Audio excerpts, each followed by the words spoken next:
வரலாற்றில் எத்தனையோ காதல் கதைகளை கேள்விப்பட்டிருப்போம். இதுவும் அதில் ஒன்று. இவளின் அதீதமான அன்பை அறியாதது போல் இருந்த ஒருவன் அவன் அர்ஜுனன். இவளின் அன்புக்காக துடிக்கும் இன்னொருவன். ஆம், நான் கூறுவது பீமனை பற்றியே.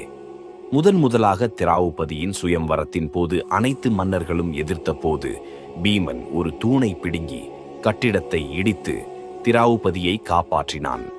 அவள் பகடை ஆட்டத்தின் போது துச்சாதனன் மற்றும் துரியோதனனால் வேதனைக்குள்ளாகும் போது அனைவர் முன்னிலையிலும் வீர சபதம் மேற்கொண்டு வெகுண்டு எழுந்தான். அவளது மானத்தை காப்பாற்ற முடியாத போது அந்த மாவீரன் தேம்பி தேம்பி அழுதான், கொண்ட காதலின் காரணமாக. 12 வருட வனவாசத்தின் போது தரையை தொடாத அவளது பாதங்கள் சிவந்த குங்குமமாயிற்று. சில மலைப்பாங்கான இடங்களில் நடக்கும்போது பீமன் அவளை தூக்கிச் சுமந்தான். சௌகந்திக மலர்களை காட்டி வேண்டும் போது பீமன் அவளுக்காக தொலைதூரம் சென்று அஞ்சனை புத்திரனால் பரீட்சிக்கப்பட்டு மலர்களை கொண்டு வந்தான். அப்போதும் அவள் அவனின் காதலை உணரவில்லையோ? 13வது வருடம் அஞ்ஞாத வாசத்தின் போது கீசகனை வதம் செய்தான் அவளுக்காக. கீசகனின் உறவினர்களை வதம் செய்தான் மீண்டும் அவளுக்காக. 100 கௌரவர்களை கொன்றான். எல்லாம் அவளுக்கு ஏற்பட்ட அவமானத்திற்கு பழி வாங்கத்தான்.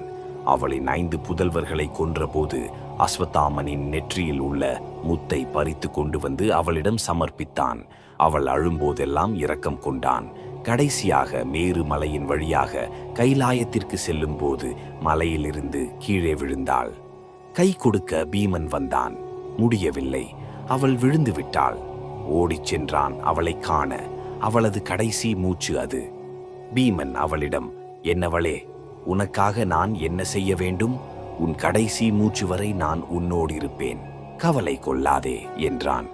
அவளோ, என்னவர் வாயுபுத்திர பீமரே, என்னுடைய அனைத்து தேவைகளையும் பூர்த்தி செய்தீர். என் அவமானத்திற்கு பழி தீர்த்தீர். என்னை பாதுகாத்தீர் ஒவ்வொரு நிமிடமும். ஆனால் நானோ அர்ஜுனர் மீதே இன்னும் அதிகமான காதல் கொண்டிருந்தேன். என்னவரே, அடுத்த ஜென்மத்தில் குடும்பத்தின் மூத்த மகனாக பிறப்பீர் என்று கூறிவிட்டு கைலாயம் புகுந்தாள் யோஜனகாந்தா. உயிர் பிரியும் நேரத்தில் பீமனின் எதையும் எதிர்பாராத காதல் அவளுக்கு புரிந்தது. பொதுவாக மகாபாரதத்தின் பீமன் என்றவுடன் நம் அனைவரின் நினைவில் வருவது அடி, தடி, உதைதான். துடச்சாதனின் தோலை உரித்து இரத்தை குடிக்கும் போது ஒரு விலங்காக தோன்றினான். அவனை ஒரு நேசமிகு மனிதனாக காட்டியது அவன் பாஞ்சாலியின் மீது கொண்டிருந்த காதலே.